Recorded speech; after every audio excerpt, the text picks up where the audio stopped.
Hello everybody, I'm your host Hal Curtis and I'd like to welcome you to The Space Industry by satsearch, where we share stories about the companies taking us into orbit. In this podcast, we delve into the opinions and expertise of the people behind the commercial space organisations of today who could become the household names of tomorrow.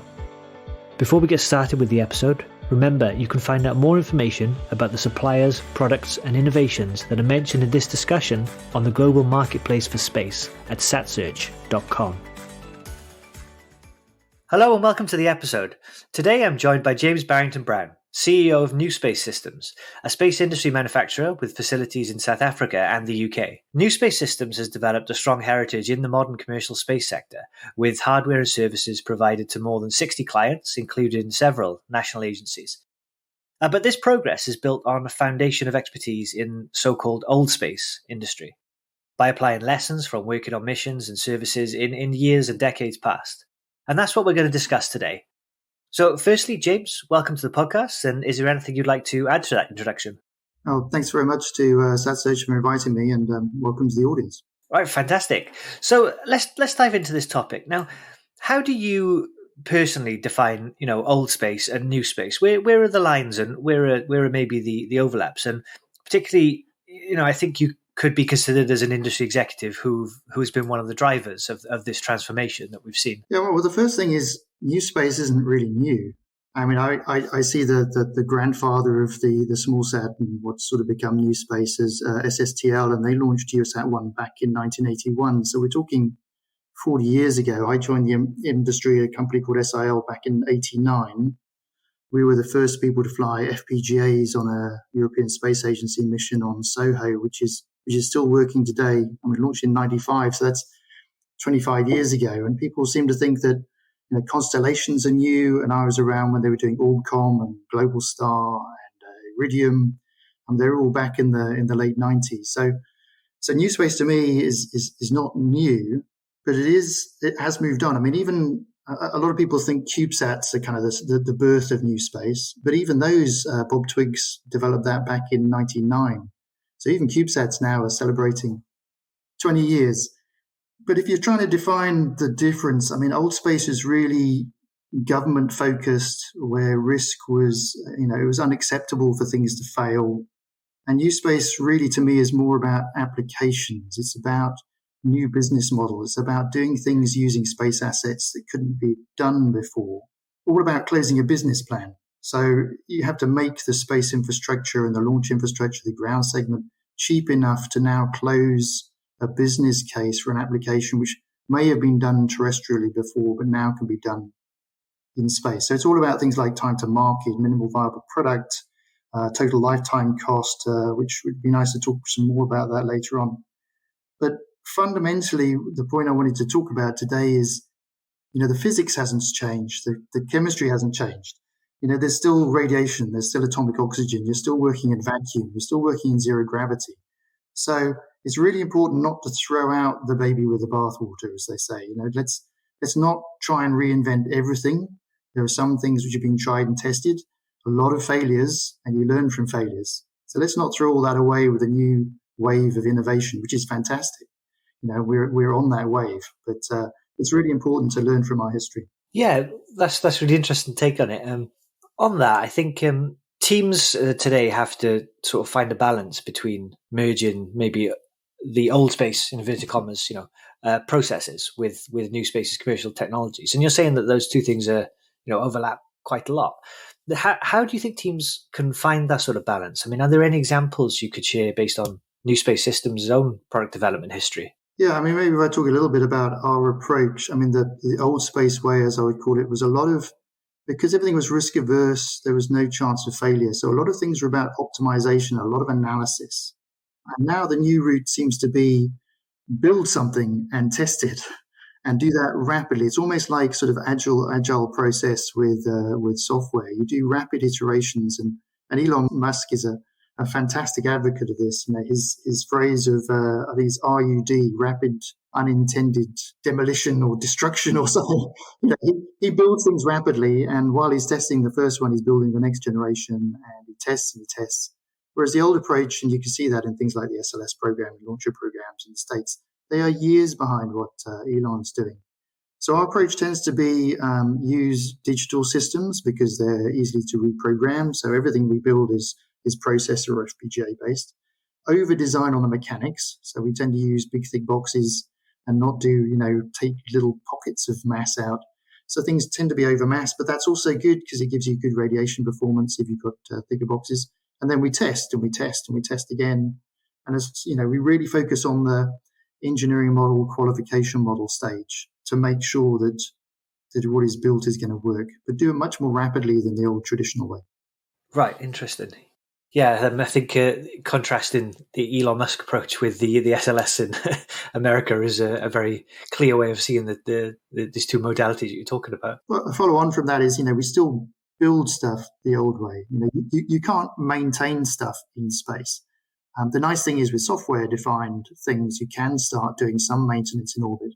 But the hardware itself, the solder joints, the components you use, the PCB quality, all of those are fixed. So we really do focus on what I'm also calling old space in terms of the manufacturing of the units. We're using very traditional, tried and tested methods. Yeah, absolutely. And it's about assuring that quality and reliability, as you say, because you can't go up and fix things.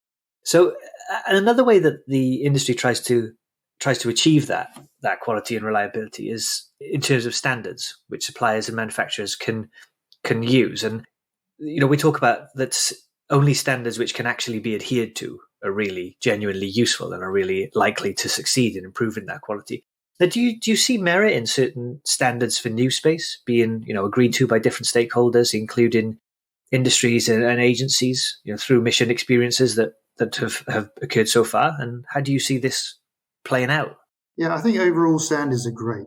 And you see a lot of parallel industries where people have come up with standards, and that's accelerated the supply chain and the market penetration. A lot of people worry about standards will stifle innovation. I think in general, again, a bit like, learning from your history, there's certain ways of building things, so you should stick to that.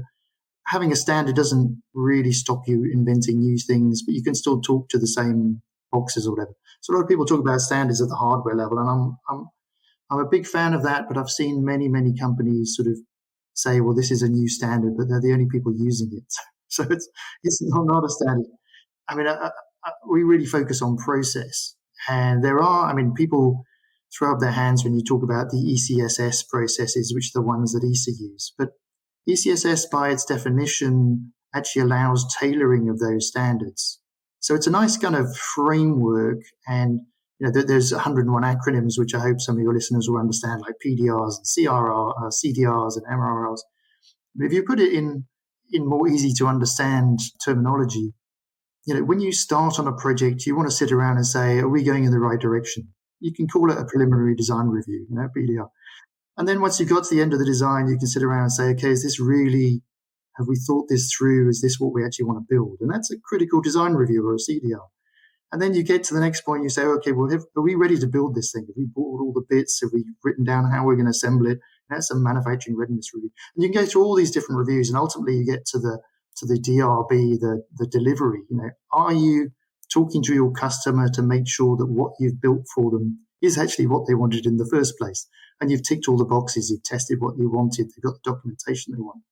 So ECSS is a great framework. Whether people think they're using it or not, I suspect if they're doing proper traditional design, then they are following those kind of rules.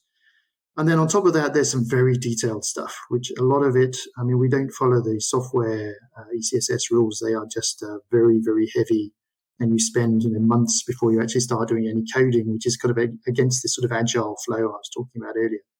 But when it comes to how do you make a solder joint, how do you make sure there's no gold in the joint, how do you make sure you're not using pure tin because it grows whiskers, conformal coating, outgassing your glues, making sure the materials you use won't give off contaminants which will damage optics and things, that we follow the processes to the letter. And on top of that, all that, we follow ISO 9001. Some people use AS 9100, which is similar. And we started doing that when we were, six or eight people, which, just because process is really important to make sure you build things right. Wow. And as you say, if the process is the logical approach to completing the project anyway. It's relatively straightforward to follow. So that's really interesting. Now, earlier you mentioned the product life cycle cost or lifetime cost, and I know there are different ways of describing this. Now, teams probably a lot of teams taking the NewSpace approach to building missions are really trying to optimize for reliable performance at the lowest price, the lowest sensible price that they can develop at.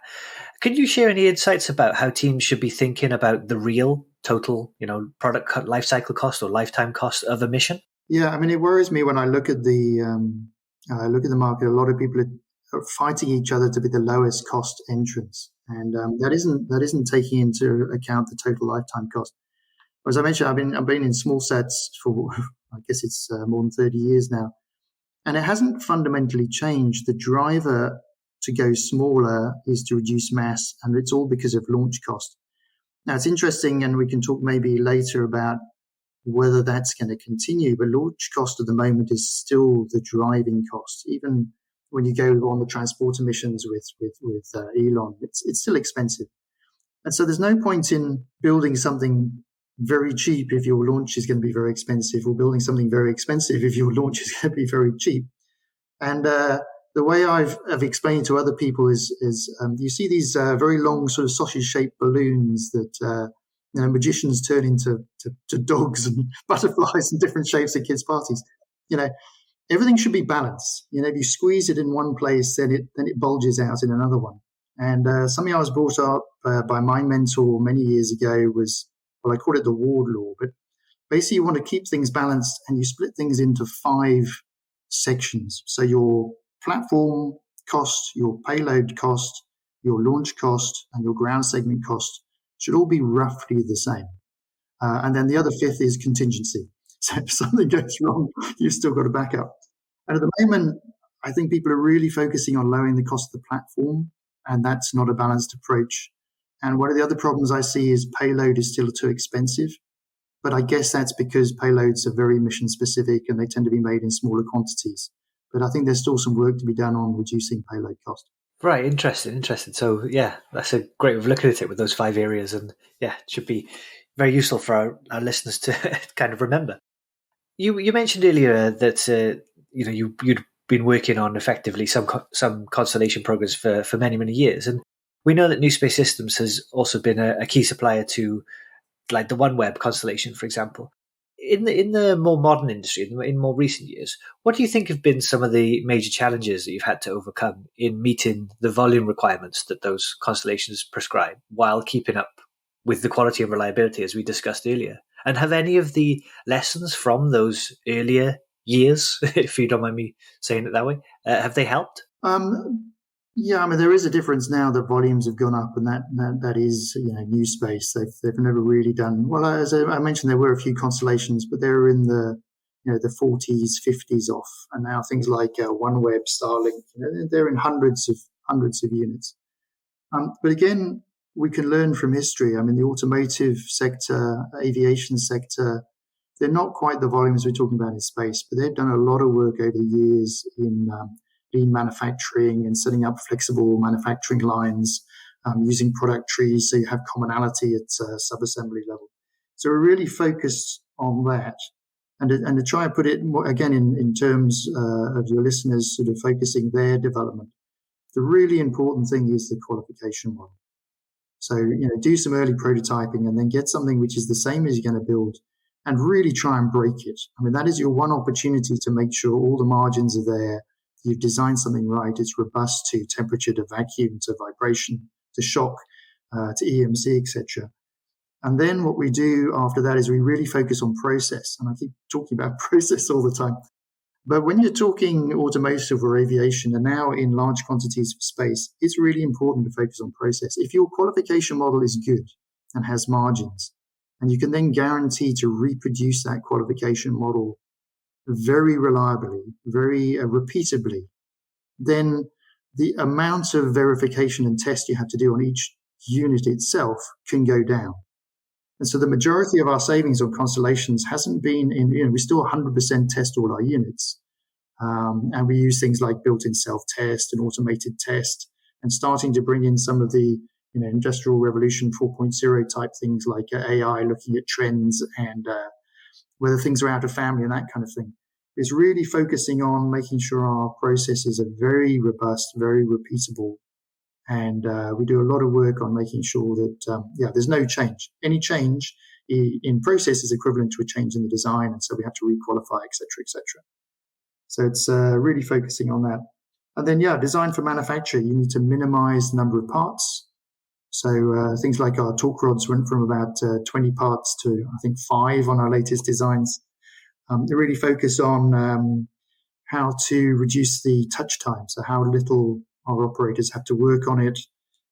Design for test, we use a lot of jigs. So rather than measuring things, we actually use jigs to make sure the thing is right first time. And then you just have to calibrate your jigs, and you know that whatever's built with that jig is good. So all of these things are borrowed from automotive. Right, interesting. Yeah, and people talk about the lessons that can be learned from the automotive industry quite often. So it's really, and sometimes at a theoretical level. So it's great to hear it, from a practical point of view from you guys. So, well, that's fantastic. Now, we've talked about a lot of the changes that the new space sector has brought into space as a whole, and some of these I think we're undergoing periods of change right now, and you're seeing the way that component manufacturers are operating and marketing, and platform manufacturers are doing a whole range of different things. And then there are so many companies that are either becoming more and more vertically integrated or are going the opposite way.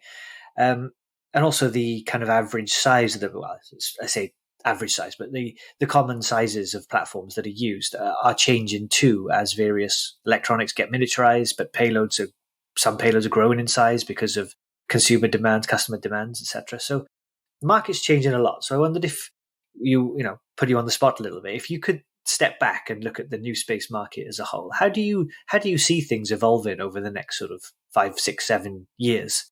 What are you what were you expecting to happen, and what maybe you're excited about, especially with regard to your company? Yeah, I'm not sure that my views align with the majority, the sages who are looking at the growth of the market. But I'll say what I think anyway. Time will tell whether I'm wrong or not. But I think there will be a move away from the CubeSat form factor. It has done some great things, and I think there will always be uses for it. And there are certain missions that are suited to it. But again, showing my age, I kind of lived through the personal computer growth, where people were doing some fantastic things with ZX Spectrums and BBC Micros, and things have evolved. People use Apple and they use PCs, and there are still people playing with Raspberry Pis and stuff, which developed out of that market, and they do some great things, but they're not really professional in the sense. There's back to this total lifetime cost. There's still some laws of physics. You still need apertures to get photons into your camera. You still need a certain amount of power to do a comms mission or a navigation mission. So you need a certain amount of size, and you can use deployables, but deployables tend to be less reliable. So again, you're worried about your total cost of the system if you have to have a number of missions that fail. So I think people are going to go slightly larger, and it was interesting. I did a study of this, which I called the Goldilocks satellite. Not too small, not too big, not too complicated, not too expensive. And I came up with a number of about 30 to 35 kilos. And Sir Martin Sweeting of SSTL got his team to do a similar study, and they came up with the SSTL 42. So 42 kilos was apparently the sweet spot. And I think the way things are going, there's Moore's law, which is improving capability and bringing size down, but apertures aren't going away. And as I say, people are still paying for the data that comes from these missions. So you need to get it to an optimal point where you're getting the maximum amount of data for the minimum amount of cost of your constellation or whatever. So I think that 25 to 50 kilos is a sweet spot. There's some great innovation coming, and where CubeSats are great is demonstrating this agile, getting things up into orbit fast, demonstrating them, but then using larger missions to actually go to paid for services. Vertical integration, I also think is old space to me. Again, I'm a great fan of Surrey, and they went the vertical integration route, and a lot of people have said, well, it was successful for them. We must follow that. And now people are including launch and ground segment in their vertical integration. I think we're getting mature enough now to go to a more traditional multi-tier supply chain, similar to, again, to automated to aviation. The rate of development means that one individual company really can't fund all the R&D necessary to develop a reaction wheel, for instance, and then only use it on their own missions. It's much more sensible for a reaction wheel specialist to make 100 different types of reaction wheel, make sure they've got the latest parts, the latest innovation, the latest design, and sell it to multiple tier one suppliers. And that's really where we positioned ourselves, is that tier two key in other people's supply chains. And we're on 30 plus recurrent platforms supplying one component or another. And they're happy with what we supply. We're very happy that more and more people are coming in at the prime level trying to compete. It's a bit like the old adage of the gold rush. There are a few people who'll mine the gold and they'll make their fortune. The people who consistently made money were the hotel owners, the people who supplied the buckets and the spades. Well, that's really where NewSpace has positioned itself. The other thing I see is, you mentioned standards. Sort of beyond that, I see more and more mesh-type solutions. So Inmarsat has just talked about adding LEO to their geo operations. People are combining UAVs with satellite systems. There's new products like high-altitude platforms, skimsats, they call them, very low-flying satellites, which are kind of hybrid between a high-altitude system and a satellite. And combining space systems with ground systems, I think is definitely a big growing area. And also using smaller satellites to target more performance satellites. And we've seen some recent announcements where, if you take Planet, for example, they have fantastic doves, which aren't great resolution, but they can spot change, or they can spot something which is new, and then they can call the bigger, more performant 1 meter resolution or sub 1 meter resolution or a SAR satellite to go and take a closer look. So it's all hybrid systems now, not one solution which does everything, but a mixture of systems. And again, you see that in terrestrial. And I think we'll start seeing that in space. And then the final one I'd like to throw in is a lot of people are looking at higher and higher data rate to ground. People are now looking at laser comm, and that gets around of a lot of things.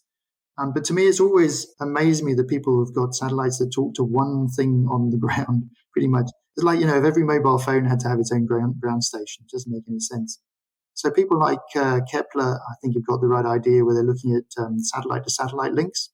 But I think they're already going to be outdated by people like OneWeb and Starlink, Telesat, where if you've got a broadband system at a fairly high altitude, you might as well use that for your satellite comms. And then you can talk to your satellite 24/7. The data rates aren't so high, but they're 24 hours instead of a 20-minute downlink. So you can get similar volumes of data through a broadband network. So again, you can call that a mesh network. You've got smaller satellites in low Earth orbit using larger satellites as their backhaul for comms. So that's some of my predictions, and we'll see what happens. Interesting. That's great. Well, I think that's a great place to wrap up, James. Thank you very much. I think that's been really, really interesting to understand your views on where old space and new space lies, and I think there's been some very interesting concepts that for the listeners to take away. The five aspects of the mission that you need to balance, everything for total lifetime cost. This idea that a change in process requires a change in design when you're talking about high volume manufacturing. These are really interesting stuff. And then, as you say, we'll have to see how the industry develops in the next few years, and what happens next with all these companies and all these missions and services. So thank you very much for spending time with us today on the Space Industry Podcast, and we really appreciate it, and wish NewSpace Systems all the best moving forwards. Great, thanks very much for allowing me the time to just throw my views out there. Let's see what the response is like. And to all our listeners out there, thank you very much for spending time with us today on the Space Industry Podcast. If you'd like to find out more about NewSpace Systems, please head to the global marketplace for space at satsearch.com, where you can use our free request system to get technical details, documentation such as datasheets or CAD models, quotes, introductions to companies, and whatever else you might need for your trade study or procurement purposes. Thank you for listening to this episode of The Space Industry by SatSearch. I hope you enjoyed today's story about one of the companies taking us into orbit. We'll be back soon with more in-depth, behind-the-scenes insights from private space businesses. In the meantime, you can go to satsearch.com for more information on the space industry today, or find us on social media if you have any questions or comments. To stay up to date, please subscribe to our weekly newsletter, and you can also get each podcast on demand on iTunes, Spotify, the Google Play Store, or whichever podcast service you typically use.